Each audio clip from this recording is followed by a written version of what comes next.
Bonsoir, merci d'être avec nous. Bienvenue sur Polynésie la première. Voici les titres de votre journal. L'opération Tranquillité Vacances moins sollicitée en cette saison à cause du Covid-19. Les Polynésiens ont décidé de rester chez eux, mais cela n'empêche pas les vols pour autant. 7000 contraventions pour violation du confinement ont été dressées par les forces de l'ordre. Les contrevenants ont encore jusqu'au 31 août pour faire un don à la Croix-Rouge. On en parle avec Thomas Pison, procureur général près la Cour d'appel de Papeete. Il est notre invité ce soir. On vous retrouve dans quelques minutes. 61 milliards, c'est le montant de la relance économique annoncée ce matin par le gouvernement. Le ministre des Finances, Teva Rohfritsch, mise sur l'investissement pour relancer l'emploi. Enfin, pour terminer, une belle initiative, celle de la start-up Speak Tahiti. Elle propose durant ses vacances des petits modules d'apprentissage de tahitien sur une semaine pour petits et grands. Avec la période de congé scolaire, la gendarmerie et la police nationale veillent avec une acuité particulière sur les maisons laissées vides par les habitants. Toutefois, cette année, pour cause de Covid-19, peu de demandes ont été adressées aux forces de l'ordre. Par exemple, sur la zone police, seulement 2 propriétaires absents, Stéphane Ratino et Patita Savia. Des regards scrutateurs pour une tranquillité maximale. Les gendarmes de Maïna vont aussi à pied pour exercer au plus près leur mission de vigilance. C'est un travail quotidien, répété, notamment dans les secteurs les plus susceptibles de recevoir de délinquantes visites. Un travail de contact aussi, il rassure et permet de prévenir collectivement tout acte répréhensible. En ce moment, sur le secteur, peu de propriétaires absents.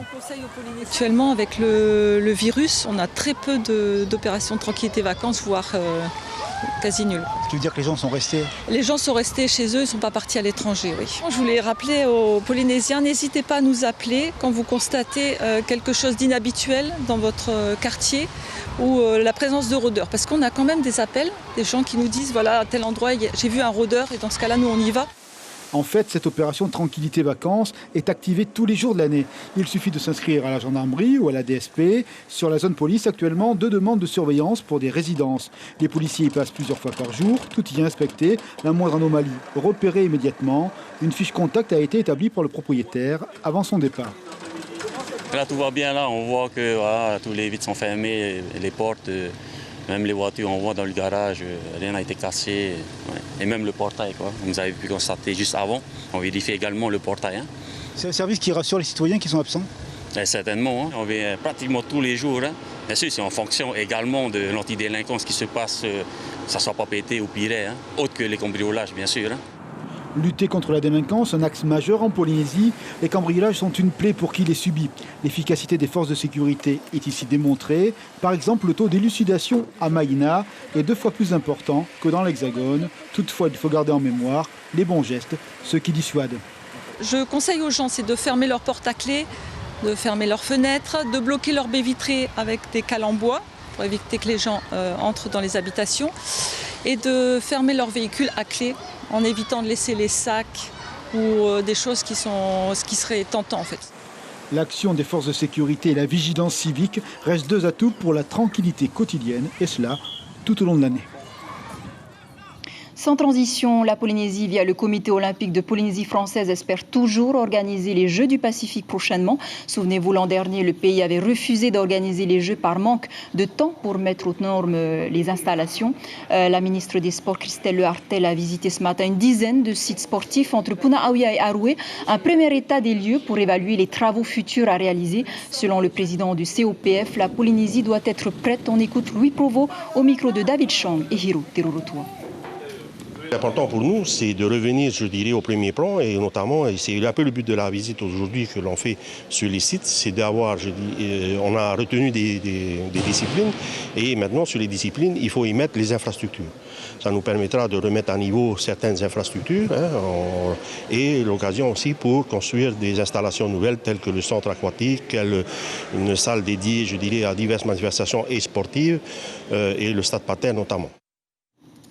Avant de parler du plan de relance économique du gouvernement, on retiendra cette phrase d'Edouard Fritsch. La Polynésie ne sortira pas indemne de cette crise. Le sujet aujourd'hui, c'est de redonner du moral aux entreprises.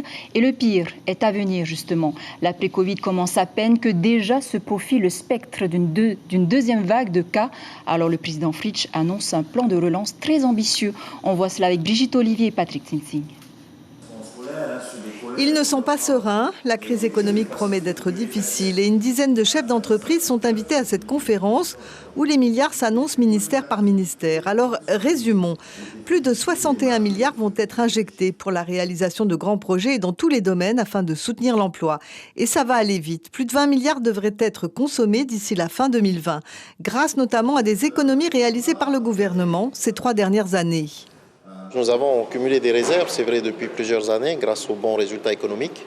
Et l'arbitrage qui doit être fait, le président l'a donné, c'est de consacrer le minimum possible sur le fonctionnement pour qu'on dégage nos capacités d'investissement, de manière à ce que ce soit par l'investissement que l'emploi puisse se recréer et que l'activité économique puisse être soutenue. Plus de rapidité sera introduite dans les procédures de réalisation des projets. Tous les ministères sont concernés et les îles ne sont pas oubliées. Ces sommes s'ajoutent aux 11 milliards que le gouvernement a déjà consacrés durant le confinement au social et à la santé. Un soulagement pour les chefs d'entreprise présents ce matin. On se disait à un moment donné, ces mesures, peut-être qu'elles vont être financées par des budgets de l'investissement. Apparemment, ce qui nous a été expliqué, c'est que non, l'investissement est maintenu. Et donc oui, ça nous rassure. Et il a fallu attendre le mois de juillet pour entendre ça. On était inquiets, très inquiets quand même. Pas de chiffre exact concernant la perte d'emploi. 3000 sûrs pour les contrats précaires, mais il n'y aurait pas eu de licenciement massif. Les CDI ont quand même subi des réductions d'activité et de salaire et le manque à gagner pour la CPS est énorme. Rien ne sera simple, mais le président Fritsch se dit confiant. Je reste optimiste. Oui, je reste optimiste. Et comme les hôteliers, comme les entreprises, je pense qu'on va s'en sortir. Mais ça va être très, très, très compliqué. J'aurais besoin à un moment donné qu'effectivement l'État nous accompagne dans ces moments difficiles. Enfin, dernière annonce, au cours de l'année 2021, les appels d'offres pour la commande publique vont aller en augmentant et promis juré, les petites entreprises auront leur part du gâteau. Je vous le disais en titre, pendant la période du confinement, près de 7000 contraventions pour violation du confinement et du couvre-feu ont été dressées sur l'ensemble de la Polynésie par les forces de l'ordre. Des amendes allant de 16 500 à plus de 80 000 francs. Au lieu de la payer, eh bien, les contrevenants ont la possibilité jusqu'au 31 août de le transformer en don en versant 5 000 francs à la Croix-Rouge. Thomas Pison, merci d'être avec nous sur ce plateau. Cette formule est une main tendue aux contrevenants. Est-ce que vous avez eu beaucoup de gens qui se sont manifestés? Alors pour l'instant, nous n'avons pas de chiffres très précis. Mais si vous me permettez, peut-être quelques mots de contexte. Comme vous l'avez rappelé, 7000 procès-verbaux entre la période qui va du 20 mars au 27 avril. Et la question qui se pose, c'est comment traite-t-on ces 7000 procès-verbaux? Donc la solution, en tout cas en Polynésie, c'est l'alternative. Quelle alternative aux contrevenants? C'est très simple. Soit ils font un don de 5000 francs à la Croix-Rouge, et là, le procès-verbal est effacé, ils ne seront pas poursuivis, c'est fin de partie pour eux. Soit ils ne versent pas ce don jusqu'au 31 août et ils seront devant le tribunal et risquent non pas 80 000 francs, mais bien 90 000 francs d'amende. C'est ça l'alternative qui est proposée. Et ça, cette offre, elle est offerte, c'est une offre qui est prévue par la loi, sous l'autorité du procureur de la République, et cette offre est offerte jusqu'au 31 août. Au-delà du 31 août, ils seront déférés devant le tribunal. L'échange d'une contravention pénale contre une obligation de don à une association caritative, c'est une première, c'est du jamais vu. Alors c'est une première sur le territoire, même je crois même sur le territoire national, en tout cas à ce niveau-là, c'est très innovant. Et peut-être pour être très concret, imaginez que vous ayez été arrêté au bord de la route parce que, oublieuse de l'heure, qu'à 10h du soir vous étiez encore à l'extérieur, vous êtes arrêté, un gendarme ou un policier dresse un procès-verbal. Et là, c'est important, parce que je crois que ce qui perturbe les personnes, c'est qu'il n'y a pas de copie du procès-verbal qui est remise aux contrevenants. C'est prévu par la procédure, il n'y a pas besoin de copie. Donc les gens repartent, ils ont l'impression qu'il ne s'est rien passé puisqu'on ne l'a pas remis un papier. Mais attention, ce n'est pas parce qu'ils n'ont pas eu de copie de la procédure qu'il ne faut pas payer l'amende. Donc ça, c'est très important. Deuxième point très important, c'est qu'ils ne recevront pas de convocation ni des gendarmes de la police, ni du procureur de la République. Donc, à partir du moment où ils savent qu'ils ont été contrôlés, ils doivent faire une démarche volontaire et se rapprocher de la Croix-Rouge, soit par chèque, soit par don, et dans ce cas-là, ils vont à Pirée et déposent 5 000 francs. Mais j'insiste, je me permets d'insister lourdement, c'est pas parce que les gens n'ont pas eu une copie de leur PV qu'il ne s'est rien passé. Et si jamais ils ont un doute, nous détenons la liste des 7000 contrevenants, et il sera très facile de vérifier si effectivement ils ont été arrêtés ou pas. Je profite de votre venue, monsieur le procureur général. Un nouveau ministre de la Justice est en place, Éric Dupond-Moretti, ex-avocat. Parmi les réformes qu'il envisage, il veut l'indépendance du parquet. En quoi est-ce que ça pourrait améliorer le sort des justiciables polynésiens? Alors, dans le respect de la séparation des pouvoirs, je ne ferai bien sûr aucun commentaire sur les décisions rendues par le pouvoir exécutif. En revanche, que la justice ait besoin de réforme, c'est évident, et pas que sur le territoire de la Polynésie. Notamment, je pense que le ministère public, c'est-à-dire le parquet, certainement doit être réformé dans son statut. Et je crois savoir que le nouveau garde des Sceaux a cette intention-là. Ça ne peut qu'être une bonne chose. Tout à fait honnêtement, je pense que encore une fois, que la justice a besoin de réforme. Merci beaucoup Thomas Pizon d'avoir accepté notre invitation. En tout cas, en ce qui concerne les PV, on retiendra justement que ce n'est pas parce qu'il n'y a pas de contravention justement qu'il n'y a pas de PV. Donc les contrevenants ont jusqu'au 31 août pour faire un don à la Croix-Rouge. Également dans l'actualité, ce nouveau recours pour procuration litigieuse au municipal. Cette fois, c'est le maire de Papeete, Michel Vuillard, qui a déposé ce matin une plainte pour usage de faux et fraude électorale auprès du procureur. Selon son avocat, 2 agents de la DSP auraient validé 280 procurations avec des heures et des signatures identiques et surtout avec des numéros de téléphone qui ne correspondent pas avec ceux des mandants. C'est la seconde fois qu'un scrutin contesté après celui d'Aroué. Et puis à Ayatea, le maire de Toumara, Cyril Tétouanoui, pointé du doigt. Selon des riverains de la vallée de Mirimiri, le Tavana aurait déversé sur quelques dizaines de mètres des camions de verre concassés issus des trop-pleins de la communauté de communes de Hawaï, qui est normalement chargée de recycler les bouteilles usagées. Selon les témoignages, les verres grossièrement broyés présentent un danger physique pour les gens. Les riverains ont donc barré la route, ce que conteste Cyril Tétouanoui, étant donné que la vallée est très peu fréquentée. Il a d'ailleurs effectué ce dépôt sur ses propres terres. Écoutez ses précisions au micro de Julien Vesco. C'est une route familiale pour accéder à nos terres et un de mes cousins, de mes cousines ont aperçu qu'on a déversé des débris de verre sur la route. C'est dangereux, c'est inacceptable parce qu'il n'est pas chez lui. Il faut qu'il demande l'autorisation et deuxièmement, pour l'environnement, ce n'est pas une très bonne chose. C'est un chemin privé. Moi, j'ai acheté un terrain au fond où c'est l'accès, c'est prévu dans l'acte de vente. Donc, je ne comprends pas alors celui qui parle que je n'ai pas accès. Moi, j'ai acheté le terrain avec le notaire, tout a été prévu et l'accès, c'est pour tout le monde. Voilà. Voilà une polémique sur fond politique et de litige foncier. Le foncier et l'indivision, un sujet toujours sensible sur le Fénois. C'est bien pour cela qu'une formation a été dispensée à la population de Bora Bora à la demande de l'association Fof à Tupuna. L'indivision est souvent source de discorde au sein des familles en raison du paradoxe existant entre l'accession à la terre définie par les ancêtres et le code civil français qui prime de nos jours. Par manque de communication, peut-être seule une cinquantaine de personnes sont venues exprimer leur inquiétude. Écoutez ce témoignage recueilli par Rosanna Maihuta. Les sujets ont été très intéressants et surtout, comme vous le savez chez les Polynésiens, il y a un sujet très sensible, ce qui est la terre. Or maintenant, comme vous le savez, notre population augmente de plus en plus et nos enfants, surtout ici à Bora Bora, parce que nos enfants des îles voisines viennent chercher du travail et cherchent également à s'installer ici et créer leur famille. Donc, nous sommes à la recherche justement de ces terres-là. Et c'est là où nous avons besoin vraiment des gens du métier qui viennent nous éclairer. Les sujets qui ont été débattus cette semaine, c'est surtout au niveau de l'indivision. Comment faire les partages, comment faire les généalogies.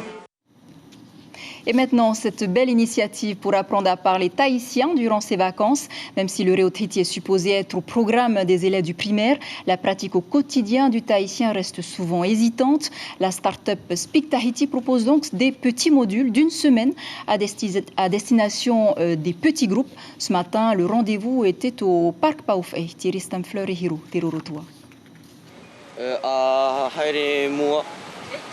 Apprendre à s'exprimer en Reotriti, voilà pour l'objectif de ce petit groupe de stagiaires. 5 matinées d'activités pratiques, de quoi maîtriser pas mal de mots, n'est-ce pas, Matato Herao? Combien? Au moins 70 maintenant. J'en avais 10 au début.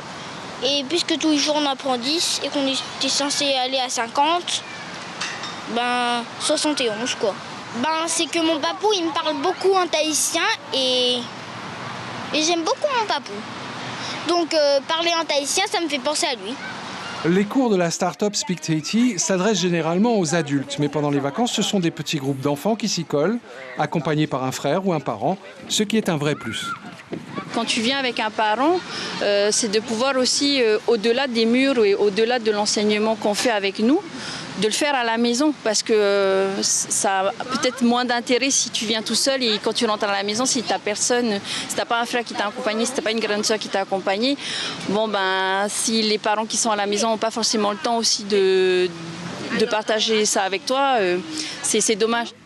Natihere est supposée avoir fait déjà 2 ans de tahitien à l'école, mais il y a dû y avoir un petit souci d'ordre pédagogique car visiblement, cela ne l'a guère marqué. On n'a pas fait toute l'année, on a fait peut-être un quart de l'année et après on n'a pas fait beaucoup de tahitien. Et tu t'en sers à la maison pour parler avec des gens de ta famille ou pas? Non, pas trop. Et toi, t'es motivé ou c'est juste l'idée de ta maman? C'est l'idée de ma maman. Mais à la maison, vous parlez pas en tahitien? Si, mais que les phrases comme va te doucher, peigne tes cheveux et des trucs comme ça. Ces cours vont continuer jusqu'à fin juillet par petits groupes de 10 au maximum. Pour clore ce journal, je vous propose un détour à Uapo qui ouvre les festivités du Tiurei sur le site de Taku'ua après une pause de 2 ans liée aux travaux destinés au Festival des Arts Marquisiens. L'ouverture officielle du village forain a eu lieu ce vendredi à 17h et c'est exceptionnel. Cette année, les habitants des vallées de l'île auront eux aussi droit à l'installation des baraques foraines dans leurs vallées respectives. Les précisions au micro de Lionel Tehamwana. Mais la préparation, c'était très dur, beaucoup de tension. Beaucoup de tension, ouais. Mais je vois que ça va être prêt. Ouais. Il faut que ça soit prêt pour demain, l'ouverture à 17h.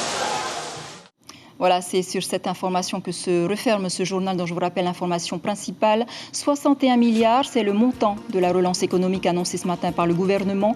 Le ministre des Finances, Teva Rohfritsch, mise sur l'investissement pour relancer l'emploi.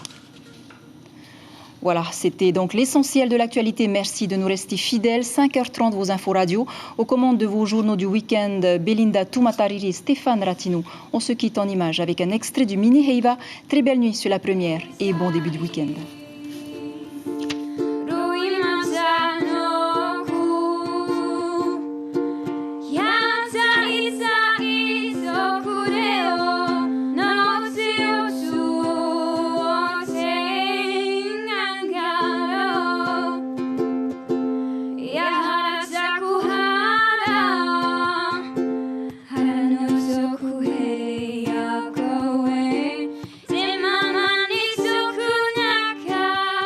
Notre journal en replay sur notre site internet.